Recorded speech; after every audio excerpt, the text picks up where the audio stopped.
Hey guys, welcome back to my channel. तो guys, आज बारी है अमृतसर के पार्ट 7 की। पार्ट 7 में हम लोग जा रहे हैं बाबा बुड्ढा साहिब गुरुद्वारा। बाबा बुड्ढा साहिब गुरुद्वारा बहुत ही पूजनीय गुरुद्वारों में से एक है। इस गुरुद्वारे में आना बहुत ही शुभ माना जाता है। गोल्डन टेम्पल से यहाँ तक आने में 24 मिनट्स लगते हैं। जो लोग गोल्डन टेम्पल में आते हैं वो यहाँ आना अपना सौभाग्य समझते हैं। It is 20 kilometre away from golden temple. इस गुरुद्वारे का नाम बाबा बुड्ढा जी के नाम से है, जो कि बहुत ही प्रसिद्ध सिख हुए और उन्होंने सिक्खी का उपदेश गुरु नानक देव जी से लिया था, जो कि सिखों के प्रथम गुरु थे। बाबा बुड्ढा जी ने 6 बादशाहियों के दर्शन भी किए। इनका जन्म कत्थू नंगल गांव, जिला अमृतसर 1506 में हुआ था। इनका नाम बुड्ढा रखा गया। कुछ समय के बाद बाबा जी की फैमिली रमदास में आकर बस गई। जब बुड्ढा जी 12-13 वर्ष के बच्चे थे, तब गुरु नानक देव जी घूमते घूमते रमदास के पास आ ठहरे। बाबा बुड्ढा जी तब भैंसे चराया करते थे और भैंसे चराते चराते उन्होंने गुरु नानक देव जी को देखा। गुरु नानक देव जी के दर्शन करके वो बहुत ही प्रभावित हुए। इतना प्रभावित हुए कि उनके सामने दूध और मक्खन की सेवा लेकर उपस्थित हो गए। बाबा बुड्ढा जी ने अपने मन के संशय भी उनके सामने रखे और उन्होंने बताया कि मुझे मृत्यु से बहुत ही डर लगता है, तो मुझे मुक्ति का कोई उपाय सुझाइए। गुरु नानक देव जी बालक के मुख से ऐसी बातें सुनकर बहुत ही चकित थे। उन्होंने कहा, बालक, तुम्हारे खेलने की उम्र है, तुम जाओ और मौज करो। लेकिन बाबा बुड्ढा जी ने बताया कि थोड़ा ही समय हुआ है, कुछ पठान हमारे गांव के पास से गुजरे और वे जबरदस्ती हमारी फसलें काट कर ले गए, पकी हुई भी और कच्ची भी।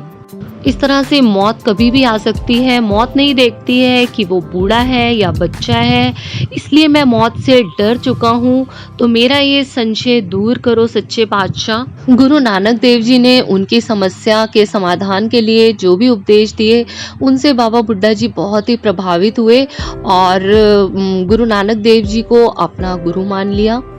इसके साथ ही गुरुओं की सेवा और आदेश पालन को ही अपना उद्देश्य बना लिया। इसके बाद से ही उनका नाम बाबा बुड्ढा पड़ गया। अपनी निष्ठा और समर्पण के कारण दूसरी बादशाही से लेकर छठी बादशाही तक सभी गुरुओं को तिलक लगाकर गुरु घोषित करने की जिम्मेवारी बाबा बुड्ढा जी ने ही निभाई।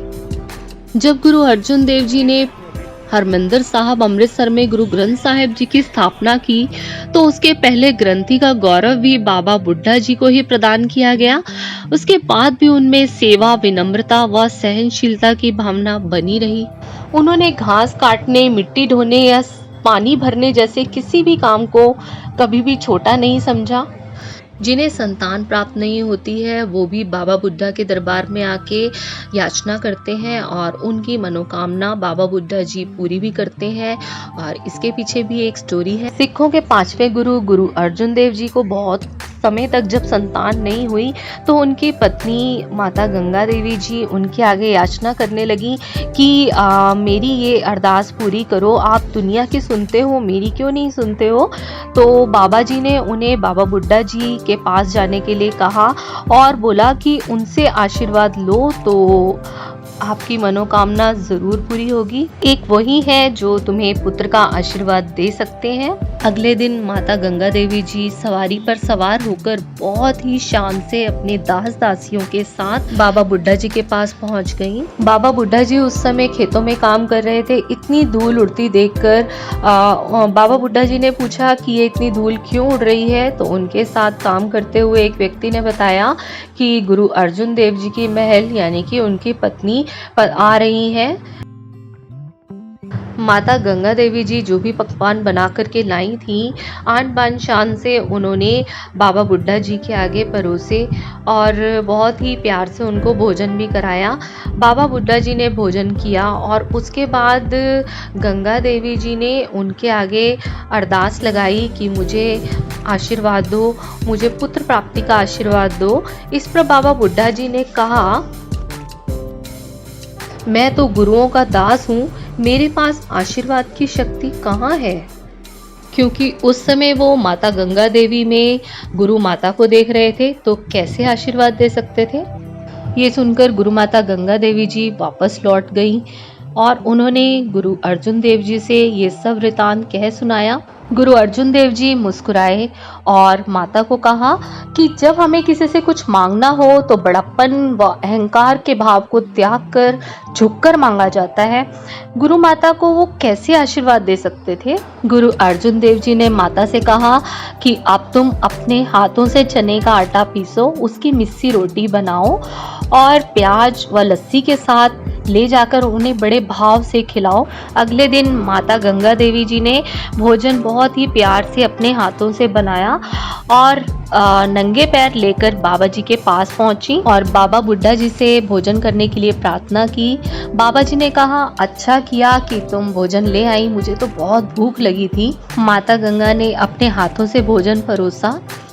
बाबा जी बहुत ही चाव से खाने लगे और प्याज उठाकर उसे मुक्के से तोड़ते हुए बोले कि माता, आपके घर तेजस्वी व प्रतापी बालक का जन्म होगा जो दुश्मनों के सिर इस प्याज की तरह तोड़ देगा। बाबा बुड्ढा जी के आशीर्वाद से माता गंगा जी को हरगोविंद जैसा महाप्रतापी बालक प्राप्त हुआ।